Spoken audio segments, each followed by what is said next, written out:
Yo, what's going on everybody? It's your boy LP coming at you guys with an updated Shaddoll deck profile. This is the new list I've been rocking with. It's been doing pretty well. I actually like some of the updates with it, so let's get right into it. So to start off with the whole layout, I've got all the cards for the main deck laid in front of me. You guys can see it's split up into our it's gonna split up into our 5 sections. We have our Shaddolls, normal summons, interaction, and then one-ofs. So starting off with Shaddolls, we play 3 Shaddoll Squamata, 3 Wendi, 2 Hedgehog, 2 Ariel, 1 Beast, 1 Dragon, and then for the spells, 3 Fusion, 2 L, and then 1 of each trap. So the 3 Squamata and the 3 Wendi are your tutors. They get out any other Shaddoll monster from your deck. Um, Hedgehog is your Rhoda. Hedgehog is insane, actually. I really want to bump it up to 3, but I think 2 has been working out for me really well. It's a really good ratio that it'd be able to just add any Shaddoll monster to your hand. Most of the time, you either want to send them to the grave or special them. That's why that's why Wendi and Squamata are at 3. But having them in your hand is also nice too. We played double Ariel because in this format, when it's super grave reliant, we can kind of play with our opponent's resources in that way, and it's super versatile to use. 1 Beast and 1 Dragon. Dragon's just for back row, and Beast is just that extra draw power. Shaddoll Fusion we played at 3, I wouldn't play anything less. L, I played at 2. I bumped it up from 1 to 2 from the previous list because I like it a lot more now, using it in battle phase, using it more effectively to dodge effects. Because I dropped the fusion substitutes and just played a smaller fusion package. We play 1 of each trap. The Resh is because we can loop it continuously. We keep summoning, and then when we keep summoning our fusion monsters, and then our fusion monsters leave the field, we can just add back our Resh. We can keep looking at that way. Schism is an insane card. I get most of this deck is a budget except for the Schism. The Schism has gone up in price. I got it when it first came out because I knew this card was insane and I was looking to play Shaddolls. Being able to fusion some of your opponent's turn and have that non-targeting removal that doesn't destroy its sends is just too powerful. It's something that Shaddoll deck really needed, and now that it has awesome utility at its disposal. The whole Shaddoll deck is a toolbox, having cards like Ariel, Dragon, and the upcoming card Genius, Naelshaddoll Genius I think it's called, in the Ghost from the Past set. Each of one of those kind of cards is like a toolbox way to deal with your opponent's issues, and Schism adds to that toolbox. Now let's get into the normal summons. So we play 5 normal summons. I wouldn't play any more, any less. It's just a ratio to have at least 1 in your opening hand. We play double Mathman and triple Rilliona. Rilliona is your main normal summon because on normal, she has you a fusion spell. She's basically better Alice because 1, she's a light, and 2, she can search you a fusion spell that allows you to fusion summon from your hand or field. Whereas Invocation only unless you're summoning an invoked monster, only lets you fusion summon from your hand. So it's a little more versatile in that way, but we only play 2 of the fusion spell because it's highly searchable. Plus, Rilliona has a second effect where she can keep your graveyard healthy for Schism by returning banished monsters from the banished zone to the grave. Mathematician is an awesome card as well. There was an argument against for Mathematician versus a card like Gale Dogra. So the reason I prefer Mathematician over a card like Gale Dogra is because Mathematician is 1, it's a spellcaster, so you can go on Artemis, whereas Gale Dogra is not a spellcaster. And 2, Mathematician has that little draw effect, which actually comes up in niche scenarios where you need to draw cards. Okay, you just crash it and you can draw.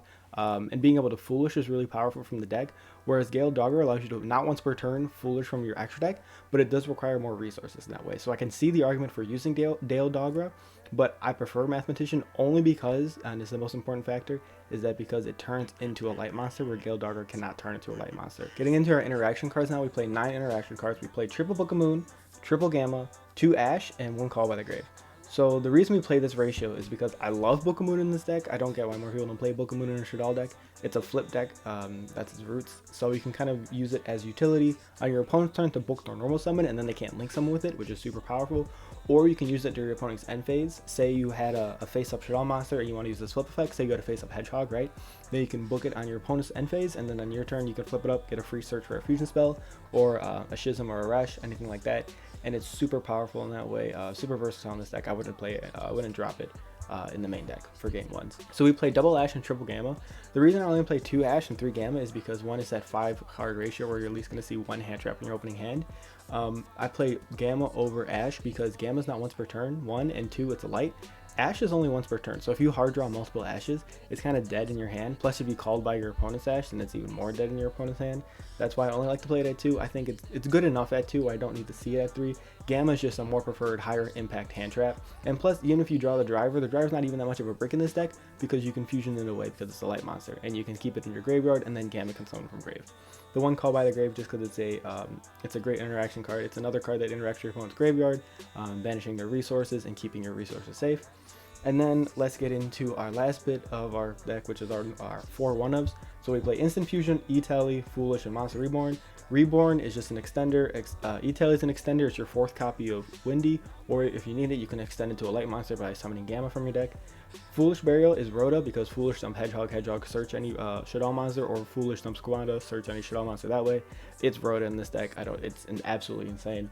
And then Instant Fusion is it's a little tech that I put in this deck. I love Instant Fusion in this deck because you can use it for multiple ways. You can use it for one, to summon Winda from your deck, and then link Winda away to get to recur a Shaddoll spell or trap card from your graveyard. Or you can use it in the other way, which I use, which we'll get to right now in the extra deck. So this is for the main deck. Let's go off into the extra. Alright, so this is the extra deck. So for the extra deck, we play a really small fusion package. We only play 3 Construct, 2 Apkallone, and 1 Winda. This is the smallest Shaddoll fusion package that we can play that maximizes all our potential. We have to play triple Construct. It's at 3. You have to play it at 3. It's not once per turn. We can continue to loop it. You see yourself going through 3 Construct a turn, which is absolutely crucial to this deck's viability, and it's crucial to its recurability. It's what gives Shaddoll its grind game, or it gives it OTK potential. Apkallone, you have to play it too, because you go in Apkallone most often with different attribute Shaddoll monsters. Say you don't have access to a light, you can use like a Wendi and a Squamata, or you can use like an Ariel and a Hedgehog. Whatever you have in your hand to just kind of get a Shaddoll monster out there, and then link it away into one of your link ones, which we'll get to in a minute, and you can trigger Apkallone to add from deck. Apkallone is the most important one in that aspect, because adding from deck is absolutely insane, because Shaddoll monsters always had to kind of circumvent that by going from deck to grave and then grave to hand. Whereas if we go from deck straight to hand, it gives us a little bit more of leeway to use other Shaddoll effects to recur different spell and traps in our grave. Also, its first effect to permanently negate something that's face up comes up quite often. You can permanently negate field spells like Meltdown, or you can permanently negate continuous cards like Curse Eldland. Super versatile in that way. I only main the 1 Winda, and that's because Winda is not your win con of the deck. Although it's a really good card, it's super powerful and super oppressive. A lot of people are maining outs to it anyway, because they main outs to Dragoon, and most of the time those work for Winda as well. But it's still a really insane and powerful card. I'll show you a combo. I'll show a 3-card combo at the end of this video that ends on Winda and Avermax, which is actually really hard to beat through. But Winda is just an oppressive card outright. I wouldn't play any more of it because I'm not going to keep summoning Winda. And you can continually loop it with cards like Resh, or you can continue to loop it with Monster Reborn, something like that, and it just kind of keeps coming back like that. I think it's a really insane card. And then our instant fusion target is going to be our Millenniumized Restrict. This card is basically called by the grave. All it says is when your opponent's monster activates an effect, you can target an effect monster on their field or in their graveyard, equip it to itself, and then any monsters with that equipped monster's name is negated. Unfortunately, I wish it said monster instead of effect monster, because then what you could do is you could steal the Red Eyes, and then because Red Eyes Dragoon's name becomes Red Eyes Black Dragon, you could steal it that way. But you can, unfortunately. But Millenniumized Restriction is an insane card because it negates your opponent's hand traps. That's why I like to play it. It's just another form of interaction that you can also use, because it steals stuff out of their graveyard.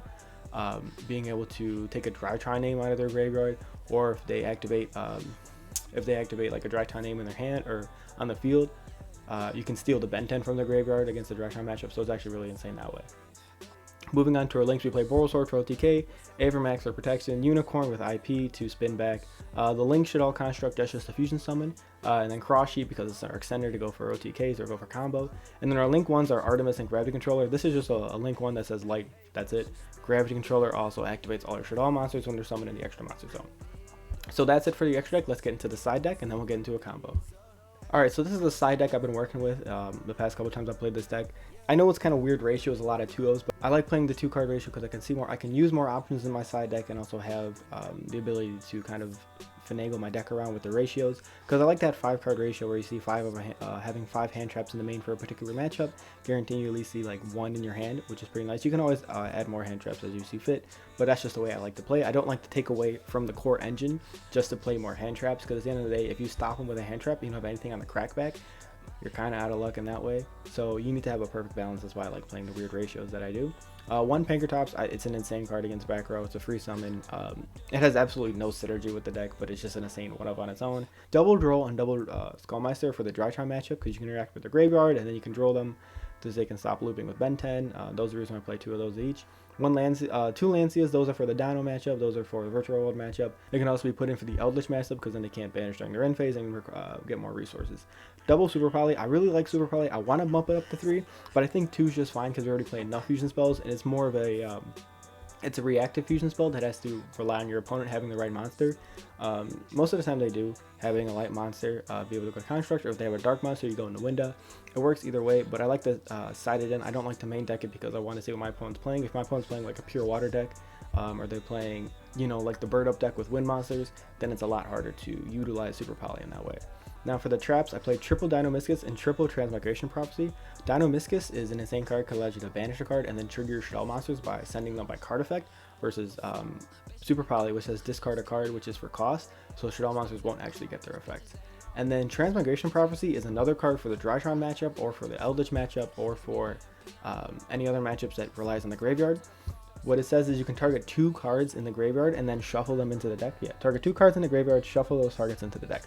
So this card is actually really insane because you can target either player's graveyard. So you can target your opponent's graveyard, shuffle back one of their problematic monsters, and then it won't resolve. Or you can shuffle back your own fusion monsters, and then you can keep summoning them with Schism, or you can keep recurring them other ways through different fusion spells, so you never run out of fusion fodder. That's why I play that super low Shaddoll ratio of only 6 Shaddoll fusion monsters, because we can keep recurring them in Transmigration Prophecy. It's kind of it's a two-way card that works to help you and also hinder your opponent. That's why I play it at 3, and that's why I really love this card.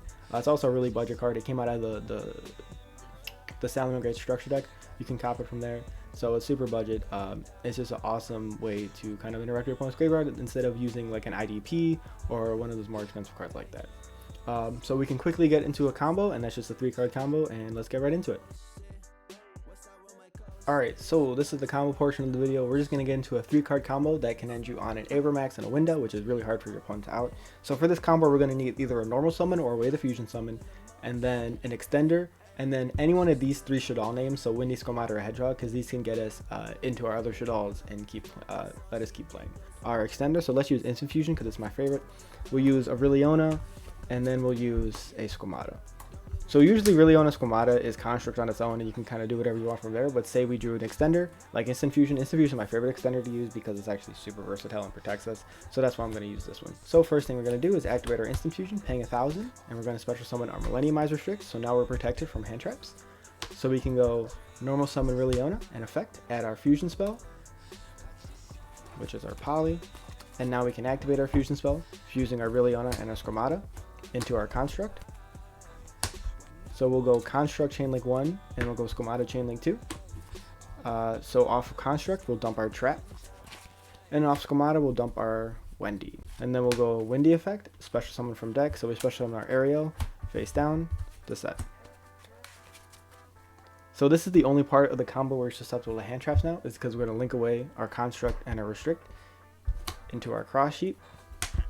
So now we have our Construct in our grave because we can use it with Resh, because we can now banish our Resh, banish our Construct, flip summon our Ariel, and we go Ariel effect, special summon our banished Construct. So now we can summon it to a zone cross sheet points to, and now Construct will trigger 1, Construct will trigger 2, and this is where I'm pretty sure the ruling that I read is that because Instant Fusion says it counts as a fusion summon, you can actually reborn our Millenniumize Restrict now because it's a level 4 lower monster off cross sheet. So now we have protection again. So that would be cross sheep's effect, and then Construct effect will dump our Schism. And then now we just link away our Ariel and our Construct into our IP. And then Construct will activate, and we can grab our Schism to our hand. And then we'll set our Schism, and we'll pass to our opponent's turn. So usually we'll have at least 2 cards in our hand. So if we want to go into a Unicorn instead of an Avermax, we have that option too. But usually we're going to go into an Avermax, so we'll wait till our opponent goes through their main phase, and then we can trigger our Masquerena, and we can link our cross sheep and our Masquerena away for Avermax. And then Resolution, we can go Schism, and we can fuse our Masquerena and whatever Shaddoll name we want to. So we'll do a Squamata, so that's a dark and a Shaddoll, and we can go into Winda, and then we can send away a monster if they have it. And the reason this is super powerful is because our Avermax cannot be targeted or destroyed by card effects, Also, they cannot target monsters for attacks except Avermax, so they can't just beat over Winda like the usual out is. They're going to have to beat over Avermax first, get rid of Avermax first before they can out the Winda. So it provides that little protection, and then they're locked in, locked away from special summoning more than once per turn now. And also, because we use Infusion, we have our Millenniumize Restrict as another monster negate. So this is a really powerful board. This is only, you know, if you draw the one of Instant Fusion, but it works with any extender. You just won't have the Restrict. You will have these two guaranteed. Alright, that's it for the video. If you guys are still watching, thanks. I appreciate it a lot. Hope everyone enjoyed it, and have a great one. Peace.